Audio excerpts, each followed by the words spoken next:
dangerous maneuvers, harassment.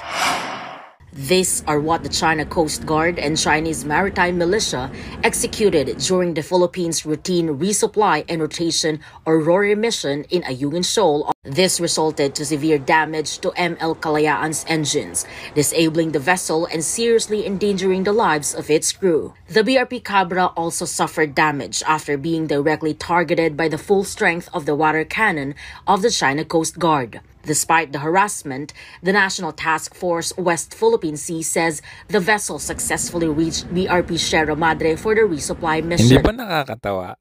Severely damaged daw yung makina nung boat.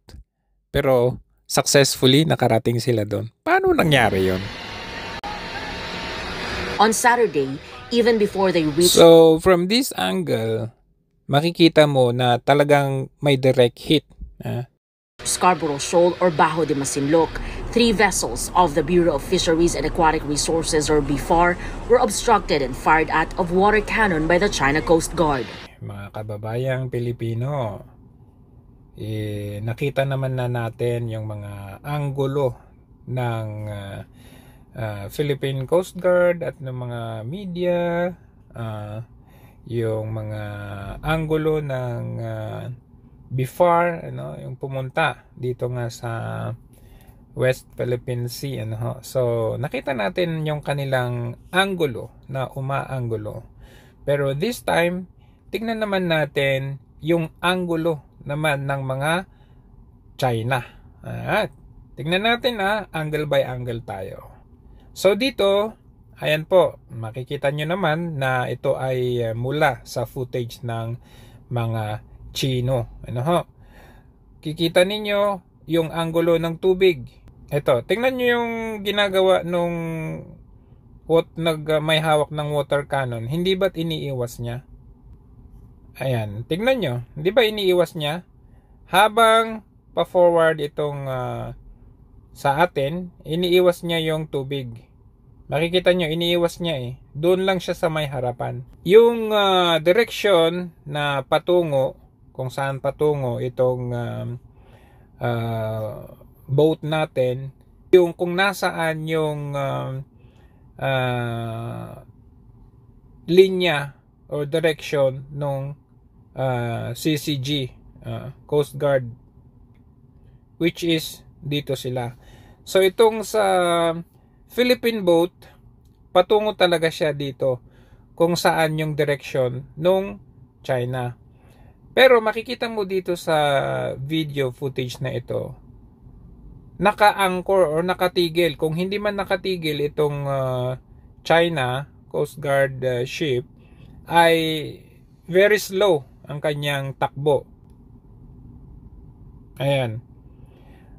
So makikita niyo na patungo siya dito at yung mismong Philippine boat, ang makita ninyo na lumapit dito sa, ayan po, siya po yung lumapit. Bakit ka lalapit? Alam mong very dangerous. Bakit mo ilalapit bakit mo itatabi? At nakita nyo naman, iniiwas yung tubig, Pagkatapos niyang medyo lumapit konti, dumikit konti, saka siya umiwas pabalik. Pansinin nyo, Okay. Dumikit siya, konting sagi, and then saka siya umiwas. Bakit ganon? Dapat dito pa lang umiwas ka na, wag yung dumikit ka konti saka ka iiwas. Ano yun? Nananadya ka ba? Tignan naman natin sa ibang anggulo, Ito, dito naman sa harapan na anggulo, makikita ninyo kung saan yung tubig. Ayan, dito lang sa harapan, hindi siya direct hit talaga kung titignan ninyo. Ayan, iniiwas niya, di ba? Pero itong boat ng Philippine boat, parang gusto parang gusto talaga. Iniiwas Ayan dito pa very dangerous maneuver kasi saan ka nakakita na doon ka mismo sa gitna dumaan, doon sa bow, ibig sabihin doon sa harapan mismo nung ship, nung CCG ship, doon ka dumaan. Napaka dangerous nun. Balikan natin from this angle, makikita mo na yung tubig, yung water cannon ay hindi siya direct hit sa boat. Doon lang siya sa harapan.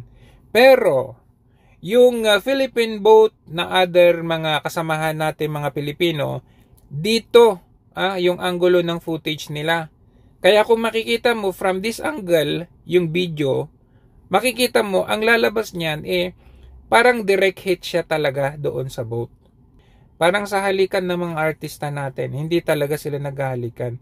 Kinukuha lang nila sa anggulo yan para kunwari naghahalikan. So, yung camera, okay, yung video, dito siya nakaanggulo. Para yung tubig, kahit hindi siya direct hit, lalabas na parang naka-direct hit.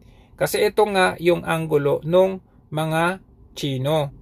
Makikita nyo, ayan iniiwas pa nga iniiwas Pero yung camera dito, kaya parang direct hit siya. Iniiwas. Nasaan yung direct hit dyan? Bakit parang gustong-gusto ninyo? Dito, dangerous move yung dumangka sa bow side ng boat. Pwede ka naman kung talaga umikot ka dito. Diba? Kung hinaharang ka, umikot ka. Pabilisan kayo. Hindi yung parang ikaw pa yung gustong sumagi. So nasa diskarte po yan.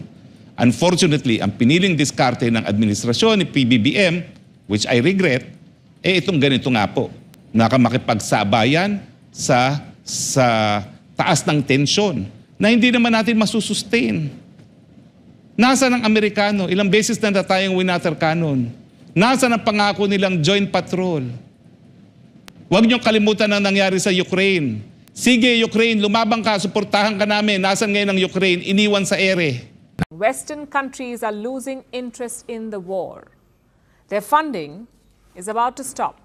If it does, it's game over for Kiev, the United States of America. They've given some $40 billion in military aid to Ukraine so far. That's $40 billion in 2 years. But US lawmakers say no more, especially the Republican ones. It included funds for Ukraine, Israel, and Taiwan. Now, the Congress did give money to Israel, but on Ukraine, they said no.